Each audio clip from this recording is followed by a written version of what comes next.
Queridos alunos, mais uma vez estamos com vocês, professor Cornélio, Biologia, aula 12. Estamos aí trabalhando um pouquinho com a fisiologia, preparando para você arrasar no Enem 2015. Essa é a proposta e é isso que nós vamos concretizar ao longo desses nossos encontros. Lembrando, Biologia 1, professor Cornélio, Biologia 2, professor Geraldo, e estamos em conjunto para fazer com que você tenha o melhor desempenho possível no Enem. O Enem é minha paixão pessoal, desde 98, quando surgiu a prova. Acompanho as provas, tenho feito quase todos os anos as provas de Enem para poder sentir o gosto de estar lá com o aluno, sentir aquela prova maravilhosa e, claro, poder comentar a prova com muito mais propriedade com vocês. Questões muito bem elaboradas, com um estilo muito próprio e, claro, nós queremos que você consiga o melhor desempenho possível para a tua certificação do ensino médio, para aquela tua tão almejada vaga numa universidade pública desse Brasil.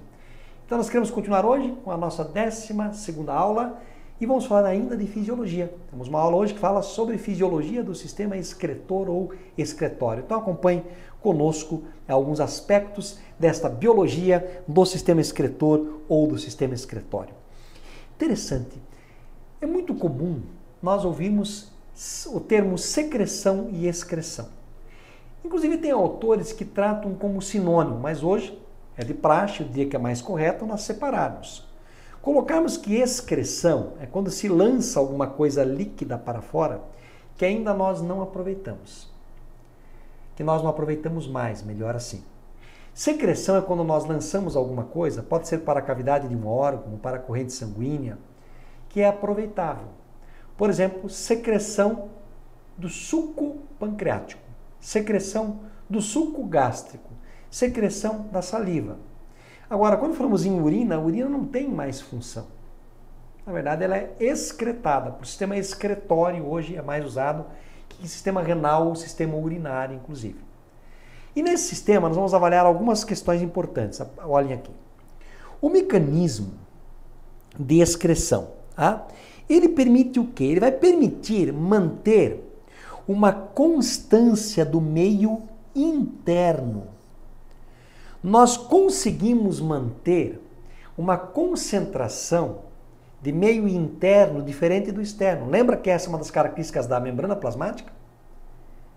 E o sistema excretório, como evoluiu um sistema, não é só uma célula, ele permite como? Então vamos lá, olhando aqui. Eliminando os resíduos, que são derivados de quebra, especialmente de proteínas e de ácidos nucleicos, também aminoácidos, manutenção do equilíbrio hidrossalino, a osmorregulação, ou seja, de sais e água.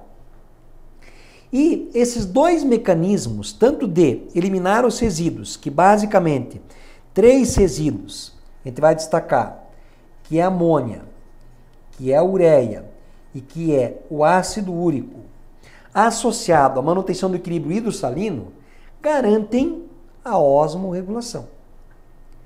A excreção pode ocorrer numa difusão simples, do mais concentrado para o menos concentrado, até que mantenha uma concentração igual, ou por mecanismos ativos, bomba de sódio e potássio, por exemplo. Uma coisa muito interessante, quando nós, seres evoluídos, quebramos bem uma proteína, um ácido nucleico, nós quebramos bem, como já citei. O resíduo nosso será o menor possível, nesse caso a amônia, NH3. Só que esse resíduo tem um problema, ele é altamente tóxico, 0,001 mg por ml mata uma pessoa. Então as nossas células, realmente, elas liberam amônia. Só que na tua urina, na minha urina, não tem amônia, tem ureia. O que vai acontecer? O tal do ciclo da ornitina. Esta amônia, ela será convertida em ureia lá no fígado, graças à junção com gás carbônico, com aminoácidos e etc. Então aqui nós temos nesse esquema o ciclo da ornitina. Você observa a amônia, o gás carbônico, carbamilfosfato, ornitina, saindo água, olha o ciclo, citrulina, entrando água, ácido aspartico, olha aqui a amônia. Succinil, arginina, ácido fumárico, entrando água, arginina, formando a ureia. Então, na verdade, o produto ureia, ele é menos tóxico, só que também ele é menos solúvel que a amônia. A amônia é uma molécula polar, assim como a água, tem uma geometria de molécula que facilita a sua altíssima solubilidade. Ok? Aí nós temos as 3 funções básicas de qualquer sistema. Sistema excretório: filtrar, reabsorver e excretar. Eu creio, a minha paixão na análise aqui é a reabsorção. Filtrar ocorre por diferença de pressão. Excretar joga para fora aquilo que foi filtrado e não foi reabsorvido. Agora, reabsorver depende de mecanismos altamente eficientes, seja eles ativos ou passivos. São muito importantes e serão avaliados por nós nessa aula. Essa tabelinha, de forma indireta, ela poderia aparecer no Enem. Falei para vocês que a amônia, NH3, é uma molécula pequena. Se nós colocássemos aqui, ó, vamos aproveitar aqui e colocar uma outra coluna. Se eu colocasse aqui peso molecular, a amônia é bem pequenininha, um maisinho para ela.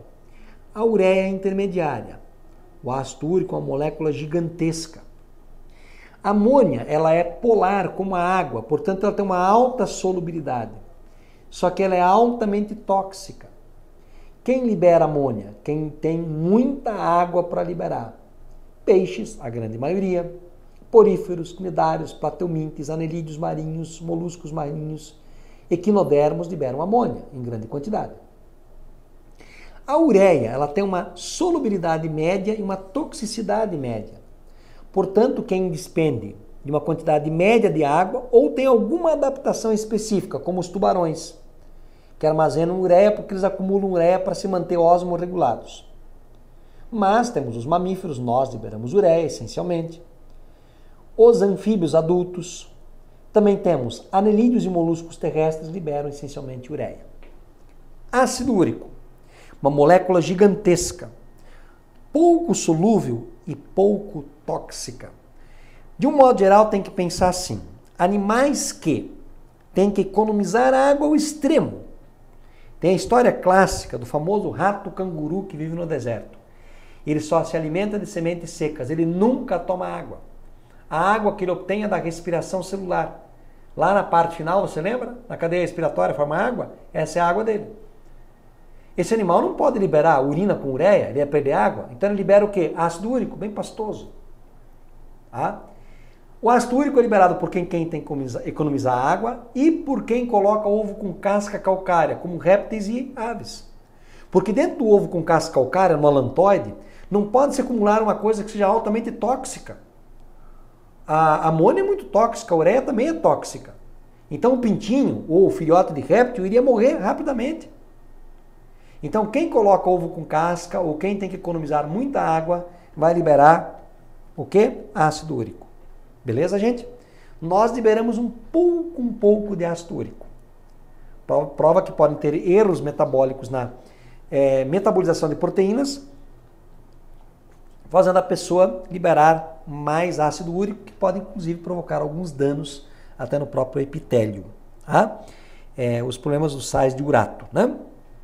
O sistema excretor-excretório humano, ele é composto por 2 rins, que são irrigados pela artéria renal e pela veia renal, 2 ureteres que ligam os rins à bexiga e uma uretra que liga a bexiga ao meio externo. No homem, a uretra tem função dupla. Tem um aparelho urogenital. Por quê? Pela uretra sai tanto o ejaculado quanto a urina. Na mulher, existe o canal vaginal, que é o órgão copulador, por onde sai o fluxo menstrual e a criança, e tem, obviamente, o canal uretral à parte. São 2 canais separados. Ok? No homem é o mesmo canal, por isso o canal urogenital. Agora, quando nós pegamos e analisamos cada parte, o rim. O rim é composto, a grosso modo, por 2 porções, a mais externa, que é o córtex, e a mais interna, que nós chamamos de medula. O córtex é composto pela parte mais carnosa, e a medula, nós vamos ver que ali existe a liberação da urina formada. Então nós vamos ter aqui, ó, as pirâmides renais, que são compostas pelos ductos coletores, Aqui nós vamos ter as papilas renais, tá? Vamos ter os cálices renais que recebem a urina, e aqui onde a urina cai, o bacinete, que está ligado ao ureter, que vai levar até a bexiga. Isso não vai nos interessar tanto. Se nós agora pegássemos aqui na pirâmide renal e avaliássemos esses pequenos tubinhos, cada tubinho desse faz parte de um emaranhado, de um tubo, chamado néfron, que é a unidade filtradora do rim. O néfron tem várias partes. Essas unidades filtradoras recebem o quê? Sangue. Que sangue? Sangue arterial. O sangue arterial é um sangue pobre em gás carbônico, rico em oxigênio, mas, entre aspas, é um sangue sujo. Ele ainda não foi filtrado, está cheio de ureia. Eu vou mostrar para vocês essa unidade filtradora, que é o néfron. Em amarelo é o néfron, em vermelho e azul são os vasos. Então vamos lá. Aqui em amarelo, parecendo um C, uma boquinha, é a cápsula renal. Antigamente ela era chamada de cápsula de Bowman, não se usa mais esse nome. Mas se aparecer, considere. Túbulo contorcido contornado proximal, porque está próximo à cápsula. Alça renal, antigamente alça, tá? De Henle, é a alça renal. Túbulo contorcido contornado distal. E aqui o ducto coletor. Essas são as partes do filtro. Agora, aquilo que tem que ser filtrado, ó, artéria renal, arteríola. Arteríola aferente, arteríola eferente, capilares, vênula, veia. Então o sangue ele entra arterial, rico em oxigênio, mas rico em ureia. Sai venoso, rico em gás carbônico, mas pobre em ureia. Como é que funciona esse processo todo? Eu falei há pouco para vocês que tem 3 processos fundamentais: filtrar, reabsorver e excretar. Vamos analisar com carinho agora como isso acontece? Parece complexo, mas não é tanto, tá? Vamos imaginar a seguinte situação. Imagina que você tem um cesto de frutos que tem alguns frutos podres no meio. É mais ou menos assim que é feito ali. Você coloca todos os frutos fora e traz de volta os bons. Esse é o processo. Vamos imaginar um outro exemplo. Imagine que nós estamos dentro da corrente sanguínea. Imagina que nós, aqui nessa sala, estamos dentro da corrente sanguínea. E aqui dentro tem várias coisas para serem filtradas. E o poro filtrador é a porta. Imagine que a parede que está atrás de mim começa a apertar todos que estão aqui. Contra a porta, todo mundo que tiver um tamanho da abertura da porta, passa. Agora eu pergunto, todos aqueles que passam são ruins? Não, tem muita coisa boa, né? Os bons tem que trazer de volta, tem que tirar lá fora só os ruins. Aí vem o primeiro processo interessante, destacado aqui, ó. Nesta região entre a cápsula de Bowman, tá?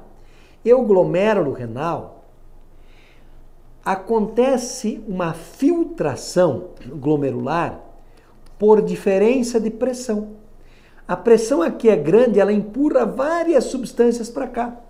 Só que olha só, vou te dar uma ideia de que substâncias: aminoácido, glicose, água, sais minerais, vitaminas, ureia, tudo isso passa. Hormônios. O que não vai passar? Fica do lado de cá, aquilo que é grande. Proteínas, lipídios, hemácias, leucócitos, plaquetas. Você não pode ter na tua urina proteína. Hemácias, leucócitos, plaquetas, né? Representam uma coisa mais grave. Mas agora, tudo isso que eu filtrei, que forma o tal do filtrado glomerular, água mais aminoácido, glicose, vitamina, ureia, eu tenho que jogar fora? Só para você ter uma ideia, por dia, nós formamos em média de 180 a 200 litros desse filtrado glomerular. Dessa papa toda, que apresenta muitas moléculas e água. Eu não posso perder aminoácido. Eu não posso perder glicose na urina. O cara é diabético. Então vai acontecer o quê? Aquilo que eu falei para vocês que eu acho que é mais maravilhoso. que é a reabsorção. A reabsorção, olhem que interessante. No túbulo contorcido proximal, 100% dos aminoácidos, da glicose, tá? Das vitaminas, já retorna. E uma pequena, claro, retorna por transporte ativo. Tem muitas mitocôndrias nessa região. Retorna mais ou menos 80% da água por osmose, com transporte passivo. E ainda alguns sais, como cloreto, pegam carona. Quase tudo é reabsorvido aqui. Na alça renal, a antiga alça de Henle, a parte que é ascendente, a descendente, aliás, ela é permeável à água. Em torno de 10% da água é reabsorvida aqui. E a maior quantidade dos sais minerais, uma enorme quantidade, por transporte passivo à água e ativo os sais minerais. Quando chega aqui, próximo ao túbulo contorcido distal, sobrou em torno de 10% da água, o excesso de sais e a ureia. Só que eu te pergunto, desses 180 a 200 litros de filtrado, eu posso perder 10%? Você pode urinar por dia 18 a 20 litros? Não. Por isso que é nesse inteirinho aqui que entra aquele hormônio que eu falei que é o ADH. Vasopressina, o antidiurético. Ele aumenta a permeabilidade do túbulo distal e do ducto coletor à água, fazendo com que 9% da água retorne. O que vai ficar no final aqui? 1% de água, mais a ureia, um excesso de sais, um pouco de ácido úrico, e isso é urina, isso é excretar. Olha que interessante, se nós pegarmos aqui numa tabela, composição do plasma e da urina, vamos comparar 1 litro de urina por 1 litro de plasma. Num litro de plasma eu tenho 910 gramas de água, de urina eu tenho mais, 950. No plasma eu tenho proteínas, lipídios e glicose. Eu não posso ter isso na urina. Se tiver glicose, tem diabetes. Se tiver proteína e lipídio, aconteceu um erro grave ali. Uma glomerulonefrite, etc. Colesterol. No plasma, 1,5 a 2,3 gramas. Na urina, traços. Cloreto de sódio, 7 gramas por litro. No plasma, 8 a 10 gramas na urina. A urina é salgadinha, portanto. Outros minerais, 2,1 gramas por litro no plasma, 4,1 na urina. Ureia, 0,3 gramas por litro de plasma, 20 gramas na urina. Esse era o nosso objetivo. Qual era o nosso objetivo? Liberar água mais ureia. Tá aí, isso é urina. Ácido úrico, 0,03 gramas por litro de plasma, 0,6 gramas por litro de urina. Então a gente libera um pouquinho de ácido úrico também na urina. Agora, retomando um pouco aquilo que eu expliquei do ADH. O ADH é o antidiurético vasopressina, o hormônio, que regula a quantidade de água a ser liberada. Imagine um indivíduo desidratado. A concentração osmótica, obviamente do sangue, ela aumenta. Isso estimula os osmorreceptores do hipotálamo, que produzem o ADH e jogam na neurohipófise. E o ADH é secretado e faz o quê? 3 coisas básicas. Ele vai agir sobre o rim, fazendo com que o volume da urina seja reduzido, porque se reabsorve mais água. Ele vai aumentar a contração dos vasos, fazendo com que a pressão arterial aumente. Mas por que aumenta a contração dos vasos? Porque se diminui o calibre de um vaso, a perda de água por um processo de transpiração diminui. Então o indivíduo que está desidratado, ele sua menos, ele está com a pressão arterial aumentada e ele urina menos. A urina fica mais amarelada. Por isso quando você faz o exame de urina, vai ao médico, ele fala, olha, tua urina sempre tem que estar bem clarinha. Quanto mais clarinha, melhor. Se ela tem muito amarela, pode ser que você comeu muita proteína. Se é para academia, está comendo muita ovoalbumina, por exemplo. Aí você tem que tomar muita água, por quê? Porque você libera muito resíduo, como a ureia. e ela é altamente tóxica. Então quem vai para a academia e toma muita ovombobina tem que tomar muita água. Se ela acumular ureia, ele pode intoxicar o rim, pode detonar o seu rim. O fígado também pode ter problema. Agora, quando você está super hidratado, tomou muita água, a concentração osmótica do sangue diminui. Inibe-se o ADH. E, consequentemente, você vai urinar muito. Agora, tem um probleminha clássico que você já ouviu falar. Álcool. Droga depressora. O álcool, ele, vamos colocar aqui, inibe o ADH. Por isso que o cachaceiro, além de incomodar, ele vai mijar muito. Se o álcool inibe o ADH aumenta a reabsorção de água, aí o cara pensa assim, não, bebi aquela cervejinha, eu estou todo hidratado. Não, você está desidratando. Porque embora tenha pouco álcool na cerveja, tem álcool. O álcool inibiu o ADH. Aí o cara vai dormir embriagado, acorda todo mijado e com vontade de tomar um balde de água. Inibindo o ADH, o cara produziu muita urina, ele estava bêbado, ele mijou na cama. Aí ele acorda de madrugada querendo tomar água. Ah, isso é clássico. Clássico. Né? Então nós temos aqui um exemplo. Outro exemplo, né? A gente vai verificar agora nos exercícios, para poder praticar isso um pouquinho. Né? Então vamos lá. Todo o sangue do corpo humano passa mais de 250 vezes pelos rins em um dia. Nós temos 9% do peso bruto de sangue no corpo. Se você pesa 60 kg, você tem 5,4 litros de sangue no teu corpo. Isso passa 250 vezes pelos rins por dia. Mais de 1.250 litros por dia nos teus rins. Isso significa que esses órgãos filtram cerca de 1.400 litros de sangue a cada 24 horas.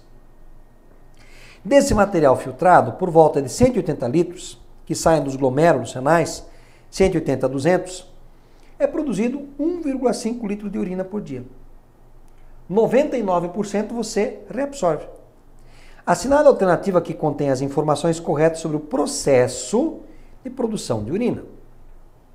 O sangue é filtrado no glomérulo, elevado pela uretra. O sangue é filtrado no glomérulo, elevado pela uretra até a bexiga. O sangue é filtrado no glomérulo. E a urina é levada pelos ureteres até a bexiga. Falso. A urina é produzida a partir da filtração do sangue nos túbulos néfricos. Não, a urina é produzida a partir da filtração. Não, quando se filtra, se produz o filtrado glomerular. E não já a urina. Tá? Onde o filtrado é formado e constituído principalmente de glicose, aminoácidos e sais e água. Essa questão está um pouco obscura, coloca um ponto de interrogação. A filtração do sangue nos túbulos é o principal fator para a produção de urina, pois garante a formação de um filtrado rico em proteínas. Proteína não passa, falso. Após a filtração do sangue, a maior parte das substâncias úteis do filtrado resultante é reabsorvida, sobrando certa quantidade de água, sais minerais e ureia, que farão parte da composição da urina. Certíssimo, a letra D. Ok? Uma questão super interessante. As proteínas e a ureia presentes no sangue são filtradas nos glomérulos. Proteína não é filtrada. Ureia sim. Portanto, ficamos com a alternativa letra D. Seguindo. Durante uma série de exercícios aeróbicos, um estudante de enfermagem observou suas roupas intensamente molhadas de suor. Traduzindo, desidratou. Ele vai urinar muito pouco, não estou te ouvindo. Ele está desidratado, ele vai urinar pouco. A pressão osmótica dele vai aumentar ou vai diminuir no sangue? Vai diminuir ou vai aumentar? Aumentar. Em condições normais, o aumento da perda de água por transpiração tem como principal consequência: se o indivíduo já perdeu muita água porque suou demais, qual seria a consequência? O aumento da produção do ADH, visando diminuir a produção de urina. Claro. O aumento da produção de células sanguíneas, visando provocar o aumento da pressão arterial. Isso aqui é uma falácia, uma besteira. A diminuição da frequência respiratória, visando diminuir a perda de água na transpiração, não tem nada a ver. O aumento da reabsorção de água pelo intestino, gente, pode até acontecer uma absorção de água, mas uma reabsorção pelo intestino, falácia também, errado. Então, letra A. Seguindo, né? Aqui nós temos o sistema excretor, mostrando aqui uma artéria renal em 1, em 2 uma veia renal, em 3 os uretérios que levam a urina até a bexiga. Aqui em 4 tem aumentado o néfron, né? Cápsula renal, antiga cápsula de Bowman. Alça de Henle, antiga alça de Henle, hoje alça renal. E o tubo ou ducto coletor. Vamos lá para a análise. Na figura está representada a estrutura anatômica de um rim humano e de um néfron. Com base na figura e em seus conhecimentos sobre o funcionamento renal, é correto afirmar, exceto, o sangue coletado em 2 deve apresentar menor conteúdo de ureia e maior conteúdo de CO2 do que o sangue coletado em 1. O sangue coletado em 2, vamos lá, veia renal. Esse sangue tem o quê? Olhem só. Deve apresentar menor conteúdo de ureia e maior conteúdo de CO2 do que o sangue coletado em 1. Em 1 é o quê? A artéria renal. Exatamente. Tá? Seguindo. Desculpem. A presença de glicose em 1 e 4 é normal, mas sua presença em 3 e 5 é indicativo de hiperglicemia. Então, a presença de glicose em 1 e 4. Vamos lá. Onde está o 1? Na artéria renal. Normal. 4. Cápsula de Bowman. Normal. Mas, voltando aqui, ó.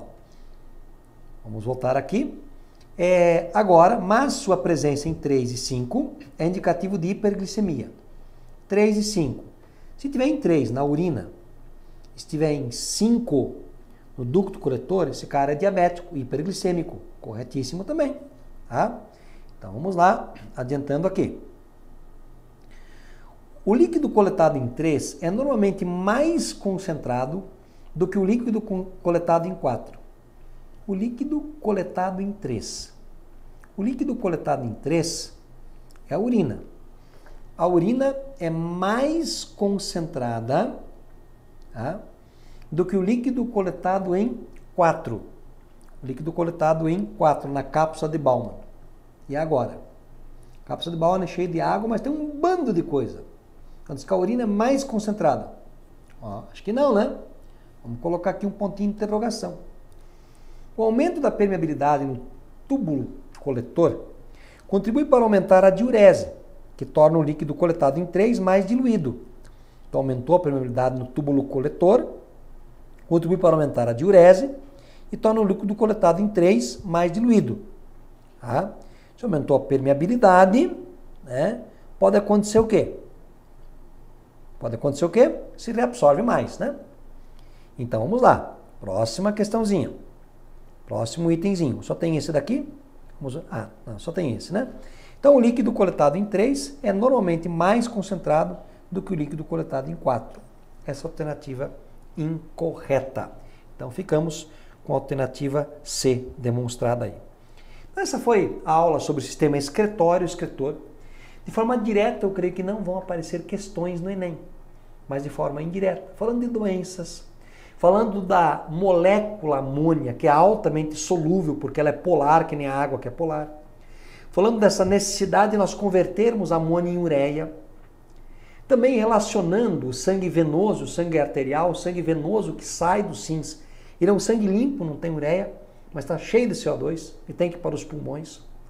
Enquanto que o sangue arterial que chega é um sangue rico em oxigênio, mas cheio de ureia. Então nós vimos aqui alguns detalhes do sistema excretor-excretório. Não esqueça, arrasa no Enem 2015. Essa foi a nossa aula 12, professor Cornélio. Um grande abraço a todos e bons estudos. Valeu, pessoal!